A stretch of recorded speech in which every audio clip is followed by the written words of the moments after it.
Bom, pessoal, vamos lá. Vamos iniciar aqui uma ideia básica de como funciona a impressão 3D. Nós temos aqui a nossa impressora. Primeiramente, nós temos o nosso software Ultimaker Cura, que você deve fazer o download dele no site da Ultimaker. Depois nós temos aqui a nossa impressora. Essa impressora aqui nós podemos colocar o modelo de impressora que a gente deseja. Então, por exemplo, eu posso vir aqui em adicionar uma impressora, vir em adicionar uma impressora local e escolher o tipo de impressora que eu desejo. No meu caso, nós fomos na impressora Custom, colocamos o nome de Grabber,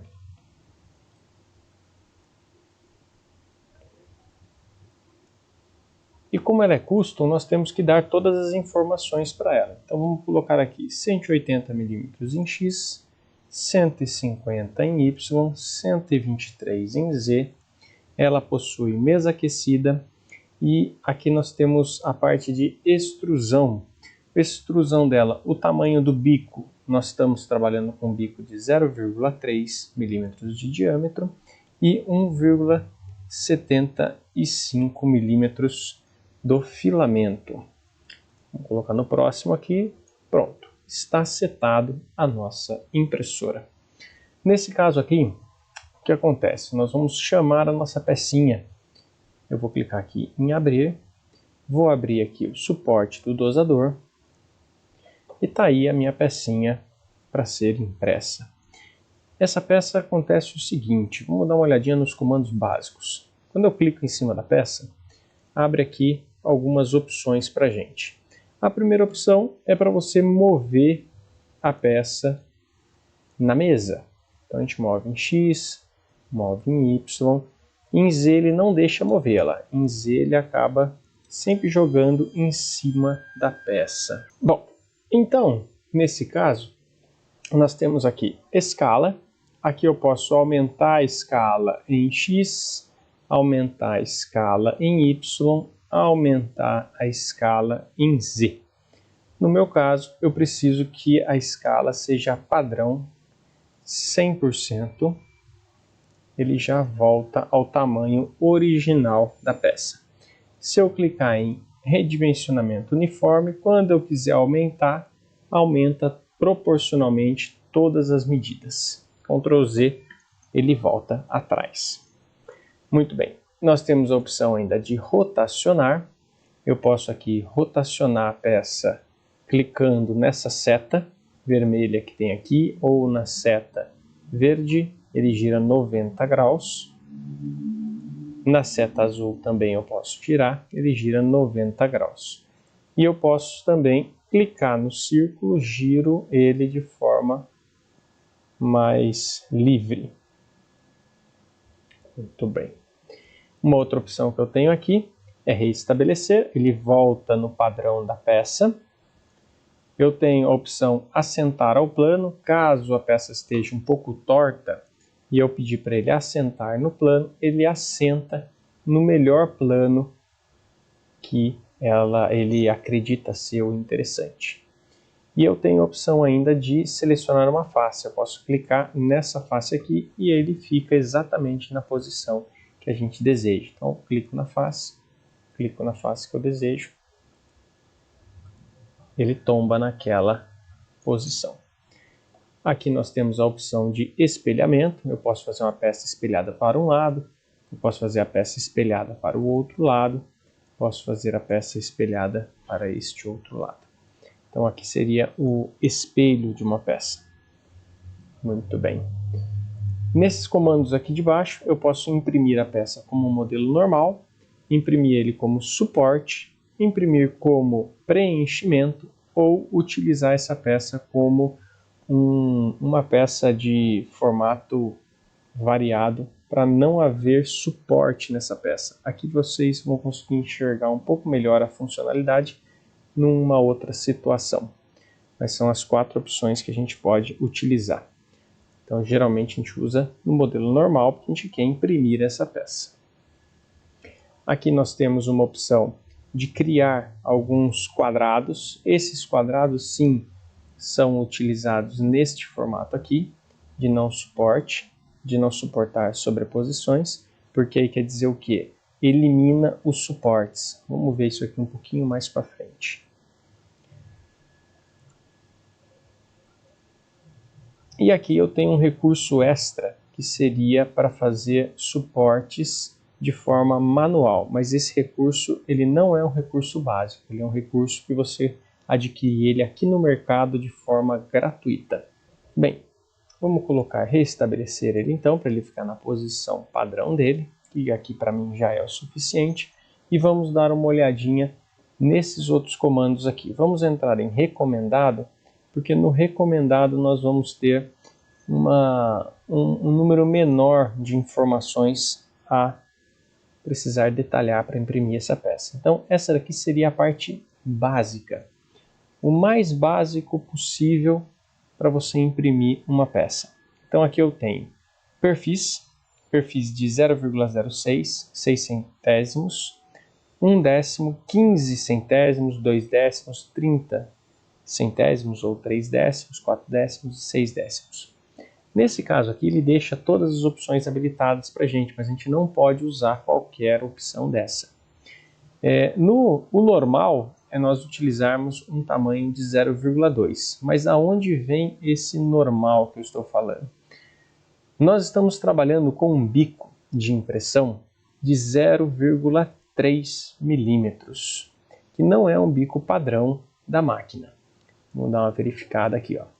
Olha lá, 0,3 o tamanho do bico. O normal de se utilizar aqui é um bico de 0,4, é o padrão da grande maioria das máquinas. Nesse caso aqui nós estamos usando 0,3, que é o que está disponível na nossa máquina. E a regra básica inicial é a seguinte: a gente sempre deve utilizar a metade do valor do bico. Então, se eu tenho um bico de 0,3, eu utilizo uma altura de camada de 0,15. Eu posso utilizar uma altura de camada de 0,20? Você pode.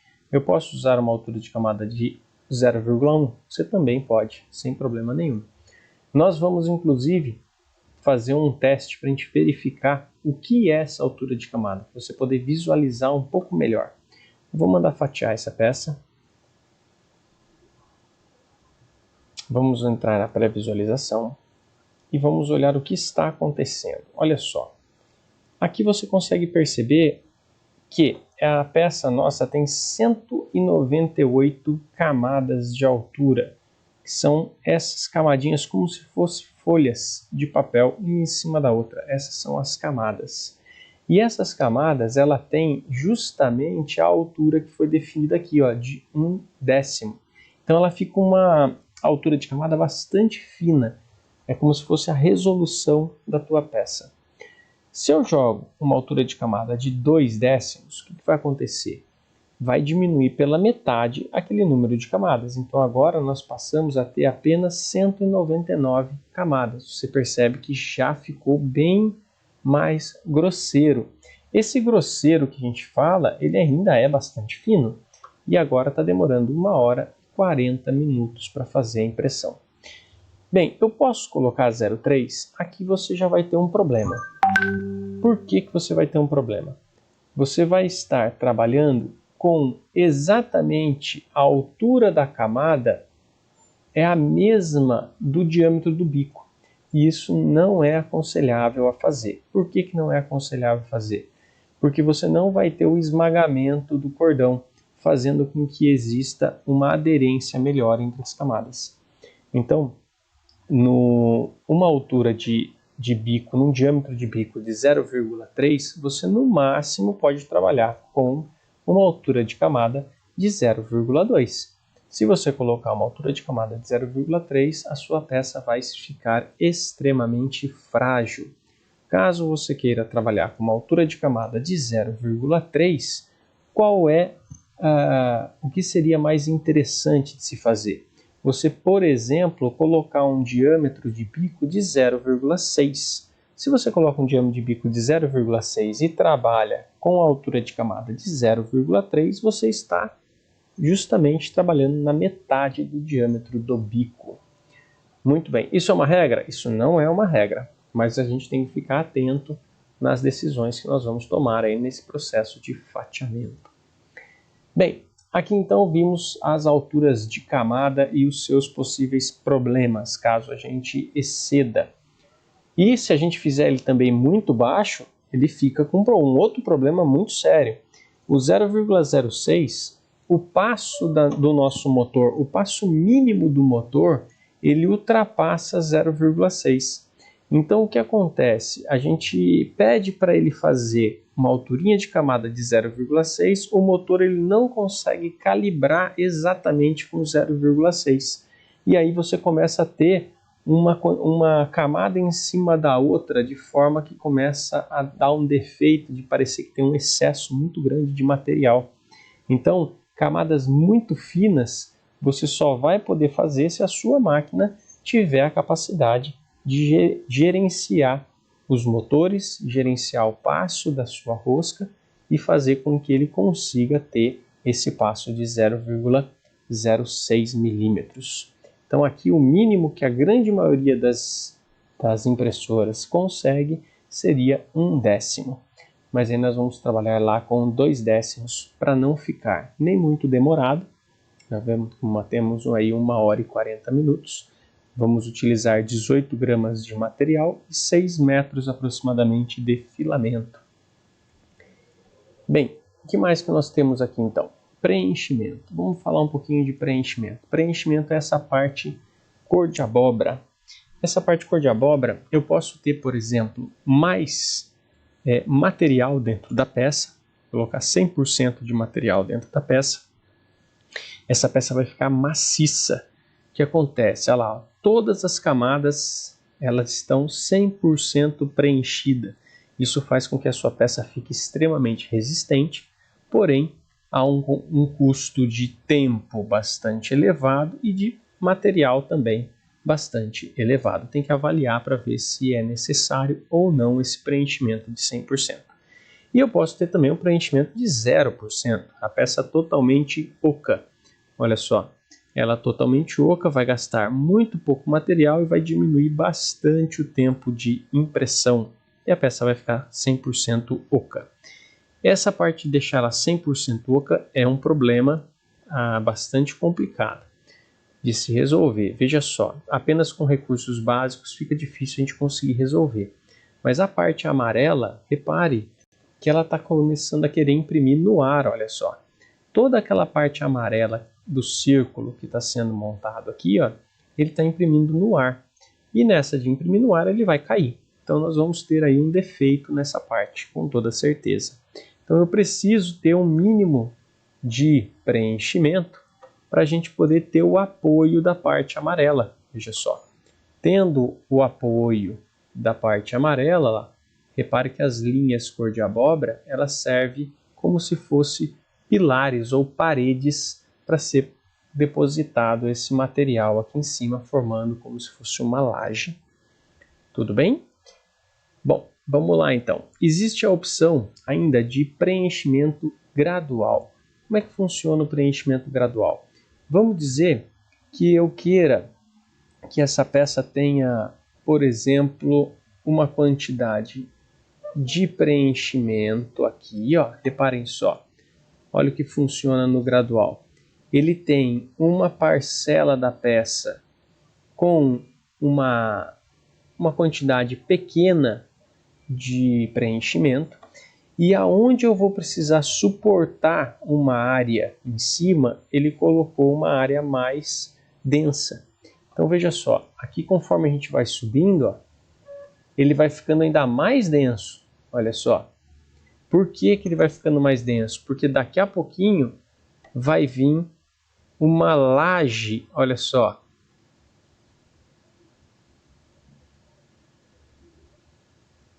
E vai vir apoiando nesse suporte bem mais denso. Então, esse preenchimento gradual, ele é bastante interessante. Por quê? Porque ele faz como se fosse pilares, né? Paredes, apenas aonde é necessário suportar uma laje, olha só, que seria a parte amarela. Bacana, né? Aí essa laje, essa parte de preenchimento que nós temos aqui, está na casa aí dos 90% de preenchimento.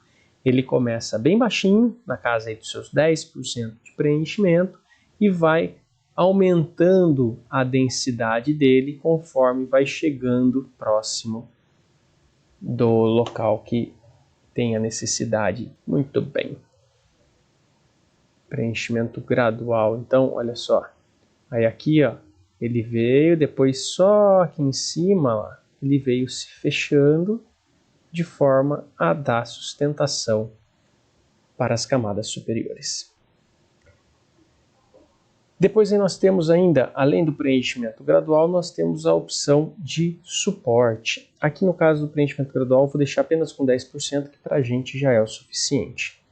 Essa parte de suporte ela é bastante interessante, porém nessa peça, nessa situação, ela não vai ser interessante não. Vou colocar ela em pé para a gente poder ver o que é que está acontecendo. Olha só, vocês percebam que existem umas áreas vermelhas, ó, na peça agora em função desta posição. Essas áreas vermelhas são as áreas que necessitam de suporte. Então quando eu mandar fatiar, ele vai criar uma estrutura agora que é uma estrutura de apoio para essas partes superiores. Então eu tenho aqui uma estrutura de apoio da parte aqui, ó, desta parte de cima. Olha só, desta ponte que está sendo formada aqui, eu tenho essa estrutura embaixo me dando suporte, e conforme eu vou subindo, ele vai criando uma estrutura também para suportar a parte de cima do círculo. Ó. Olha só que bacaninha. Dessa forma o círculo fica o mais perfeito possível.